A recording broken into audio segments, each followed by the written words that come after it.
അസാധ്യങ്ങളെ കണ്ട് നാം ഭയപ്പെടുന്നവരാകരുത്. അസാധ്യങ്ങളെ കണ്ട് നാം പിന്മാറുന്നവരാകരുത്. അസാധ്യങ്ങളെ കണ്ട് നാം പേടിക്കുന്നവരാകരുത്.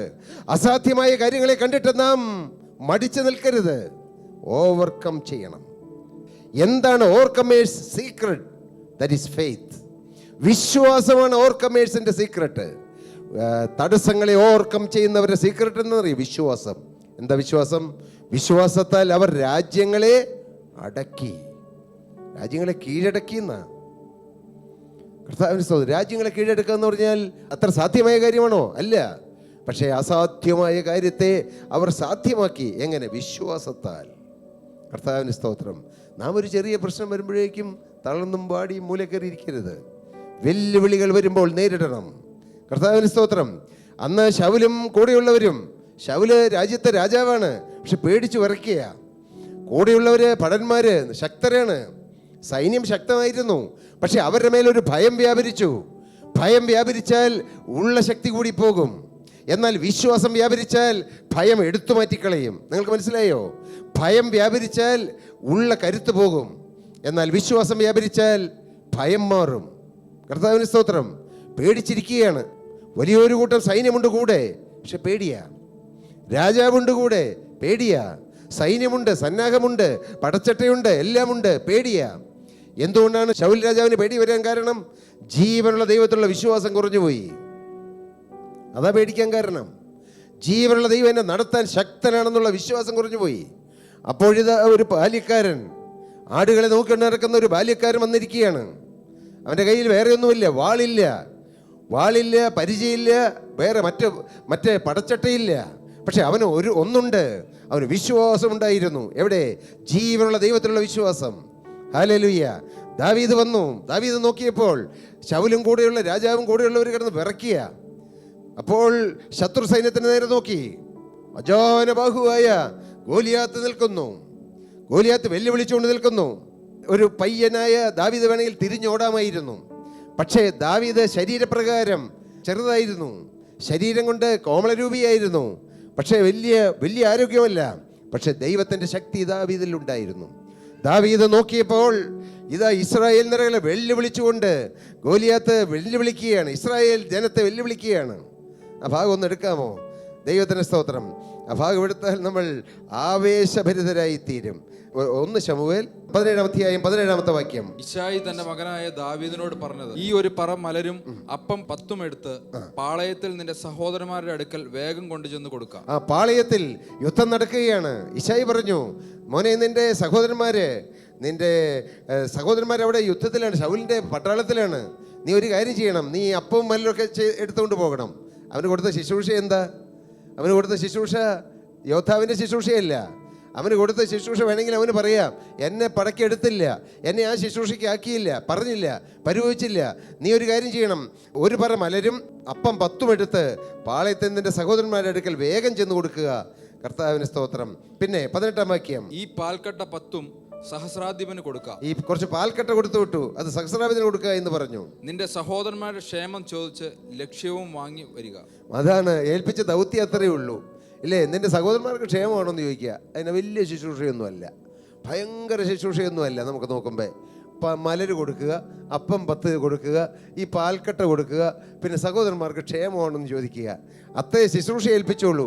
പക്ഷേ ദാവീദിൻ്റെ ഉള്ളിൽ ജീവനുള്ള ദൈവം നിക്ഷേപിച്ച ഒരു അഭിഷേകമുണ്ടായിരുന്നു, ഒരു പരിശുദ്ധാത്മാവിൻ്റെ ശക്തി ഉണ്ടായിരുന്നു.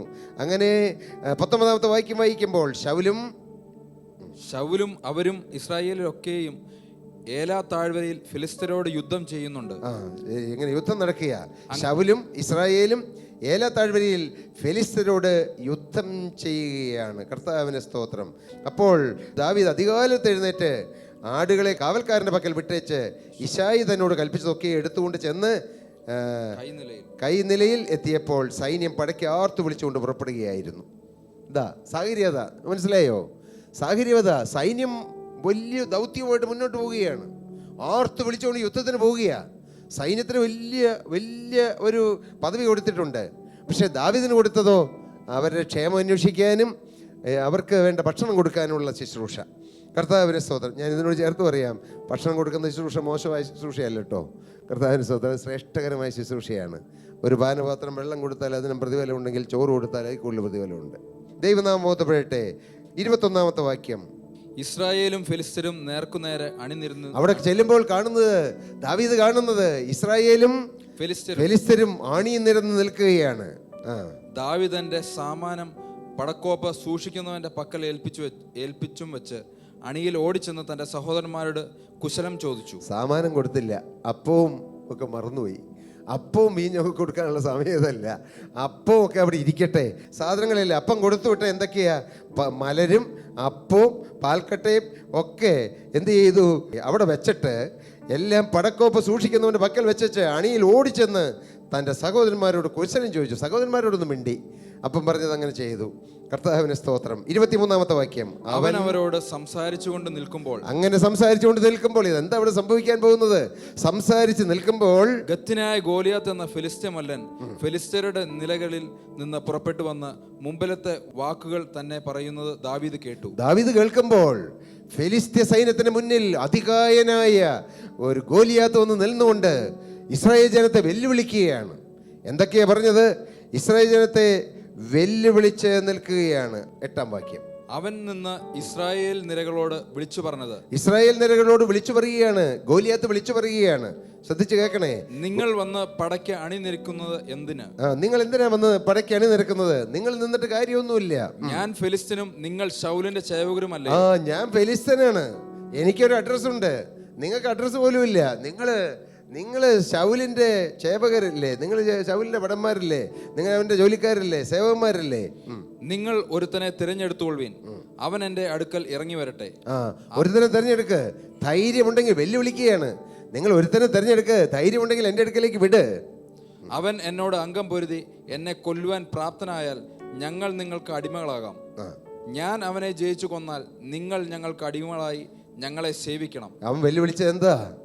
വെല്ലുവിളിച്ച് പറഞ്ഞു, നിങ്ങൾ ഒരുത്തം വാ, ധൈര്യം ഉണ്ടെങ്കിൽ വാ. ഇത് രാജാവായ ശൗല് കേൾക്കുന്നുണ്ട്. സാധാരണ രീതിക്ക് ഒരു ദ്വന്ദ്വയുദ്ധത്തിന് പോകുന്നത് രാജ്യത്തെ രാജാവാണ്, അല്ലെങ്കിൽ സൈന്യാധിപനാണ്. കാരണം ഏറ്റവും ശക്തർ അവരായിരിക്കും. പക്ഷെ ഫെലിസ്ത്യൻ വെല്ലുവിളിച്ചപ്പോൾ അങ്ങോട്ട് പോകാൻ പറ്റുന്നില്ല. കർത്താവിന് സ്തോത്രം. അങ്ങനെ ഇരിക്കുകയാണ് ദാവീദ് അത് കേട്ടത്. ഹല്ലേലൂയ. 32-ാമത്തെ വാക്യം. ദാവീദ് ശൗലിനോട് ഇവന്റെ നിമിത്തം ആരും അധൈര്യപ്പെടേണ്ട. എന്താ പറയുന്നത്? ആ രാജ്യത്തെ ഭരിക്കുന്ന രാജാവിനോട് ഒരു പാവപ്പെട്ട ആട് നോക്കുന്ന പയ്യൻ പറയുക. നിങ്ങളൊന്ന് ചിന്തിച്ചേ, അതൊന്ന് ചിന്തിച്ചേ. ഇന്നിപ്പോൾ ഇന്ത്യൻ പ്രധാനമന്ത്രിയോട് ചെന്നിട്ട് നിങ്ങൾക്ക് പറയാൻ പറ്റുമോ? നമുക്ക് പറയാൻ പറ്റുമോ? അങ്ങനെ എളുപ്പമല്ല. ഒരു രാജ്യം ഭരിക്കുന്ന രാജാവിനോട് അങ്ങനെ പറയാൻ പറ്റുമോ? അങ്ങനെ അവസരം കിട്ടിയാൽ പോലും പറയാൻ പേടിക്കും ആളുകൾ. പക്ഷേ ദാവീദിന് അധൈര്യമില്ല. ദാവീദ് ശൗലിനോട് പറയുകയാണ്. ദാവീദ് ശൗലിനോട്, രാജ്യത്തെ രാജാവിനോട് പറയുകയാണ്, ഇവന്റെ നിമിത്തം ആരും അധൈര്യപ്പെടേണ്ട. അടിയൻ ചെന്ന് ഈ ഫെലിസ്ത്യനോട് അംഗം പൊരുതും എന്ന് ഞാൻ ചെന്ന് അംഗം പൊരുതാം. ഇതാണ് ക്രിസ്തീയ ജീവിതം. ദൈവമക്കൾ മറക്കരുത്. ദൈവമക്കൾ ശ്രദ്ധിച്ചേ. ക്ഷീണങ്ങൾ വരുമ്പോൾ ക്ഷീണത്തിലേക്ക് പോവുകയില്ല. ഞാൻ അംഗം പൊരുതാം, ഇറങ്ങി പുറപ്പെട്ടു കൊള്ളണം. ഒരു പ്രതിസന്ധി വരുമ്പോൾ പ്രതിസന്ധിയിലേക്ക് നോക്കിയിട്ട് തളർന്ന് വാടിയിരിക്കുകയല്ല. കർത്താവിന്. പക്ഷേ കൂടെയുള്ളവർ ചിലപ്പോൾ നെഗറ്റീവായിരിക്കും. കൂടെ ധൈര്യപ്പെടുത്തേണ്ട ആ രാജ്യത്തെ രാജാവ് പോലും ചിലപ്പോൾ നെഗറ്റീവായിരിക്കും. നിങ്ങൾക്കൊരു കൈത്താങ്ങൽ തരേണ്ടവർ ചിലപ്പോൾ നെഗറ്റീവായിട്ടായിരിക്കും, പേടിച്ചായിട്ടിരിക്കുന്നത്. നിങ്ങൾ അത് നോക്കരുത്. ദാവീദിന്റെ മാതൃകയാണ്. ദാവീദ് പറഞ്ഞു, ഞാൻ ചെന്ന് ഈ ഫെലിസ്ത്യനോട് അംഗം പൊരുതാം. ആരുണ്ട് പ്രിയരേ ഈ തലമുറയിൽ പിശാചിനോട് അംഗം പൊരുതി ജയിക്കുവാൻ? ഹല്ലേലൂയ. പിശാചിന്റെ ഭീഷണി സ്വരം കണ്ടിട്ട്, പാപത്തിന്റെ പ്രലോഭനം കണ്ടിട്ട് അതിൽ വീണ് തകരാനല്ല, ഞാൻ ജയിക്കുമെന്നുള്ളതായ ആ ദൃഢനിശ്ചയത്തോടെ പോകാൻ ആരുണ്ട്? ഇന്ന് പിശാച് നേരെ ഒന്ന് വെല്ലുവിളിക്കുകയല്ല. ദൈവമക്കളെ അനേകരെ കീഴ്പ്പെടുത്തിയിട്ടിരിക്കുന്ന പാവം എന്താണെന്ന് അറിയാമോ? ഏറ്റവും വലിയ തന്ത്രം നിരാശയാണ്. നിരാശ. ഇവിടെ അല്ല, എല്ലാ സ്ഥലങ്ങളിലും നിരാശയുടെ വലിയൊരു വ്യാപാരം വ്യാപരിച്ചുകൊണ്ടിരിക്കുന്ന ഒരു കാലഘട്ടമാണ്. ആത്മഗോളത്തിൽ പോലും. കാരണം പ്രാർത്ഥിച്ചു, കാലെടുത്ത് വെച്ചു, മുന്നോട്ട് പോയി, പക്ഷെ വേണ്ടതുപോലെ വിജയം കിട്ടുന്നില്ല, വേണ്ടതുപോലെ ആത്മസന്തോഷം കിട്ടുന്നില്ല, വേണ്ടതുപോലെ ഉത്സാഹം കിട്ടുന്നില്ല. ഒരു മടുപ്പ്, ഒരു ക്ഷീണം, ഒരു പിന്മാറ്റം, ഇതെല്ലാം വരും. നാം പിന്മാറാനല്ല നമ്മൾ വിളിച്ചത്. മുന്നോട്ട് പോകാനാണ് നമ്മെ വിളിച്ചത്. കാരണം യൂദായുടെ സിംഹം നമ്മുടെ മുന്നിൽ പോകുന്നുണ്ട്. ഹല്ലേലൂയ. നീ കണ്ണു തുറന്ന് നോക്കണം. നീ തല പൊക്കി നോക്കിയാൽ കാണാം യൂദായുടെ സിംഹം മുന്നിൽ പോകുന്നത്. ഇന്ന് നീ മകനെ, പ്രിയമകളെ, നീ പലപ്പോഴും നിന്റെ പ്രശ്നങ്ങളിലേക്കാണ് നോക്കുന്നത്, നിന്റെ സാഹചര്യങ്ങളിലേക്കാണ് നോക്കുന്നത്. എൻ്റെ സാഹചര്യം ഇതല്ലേ, ശരീരത്തിലേക്കാണ് നോക്കുന്നത്. എനിക്ക് രോഗമല്ലേ, എനിക്ക് ക്ഷീണമല്ലേ, എൻ്റെ കുടുംബം ഇതല്ലേ, എൻ്റെ പ്രതിസന്ധി ഇതല്ലേ, ഞാൻ എന്തെല്ലാം പ്രശ്നങ്ങളാണ് അഭിമുഖീകരിക്കുന്നത്, എന്തെല്ലാം ഭാരങ്ങളാണ് എൻ്റെ തലമുകളിലിരിക്കുന്നത്, ഇതെല്ലാം കണ്ടിട്ടാണ് നാം നോക്കുന്നത്. അതെല്ലാം വിട്ട്, സകല ഭാരവും മുറുകെ പറ്റുന്ന പാവം വിട്ട് നാം എന്ത് ചെയ്യണം? നമുക്ക് മുമ്പിൽ വെച്ചിരിക്കുന്ന ഓട്ടസ്ഥിരതയോടെ ഓടാൻ മുന്നോട്ട് പോയാൽ കാണാം ദൂരെ ദൂരെ യേശു മുന്നിൽ പോകുന്നത് കാണാം.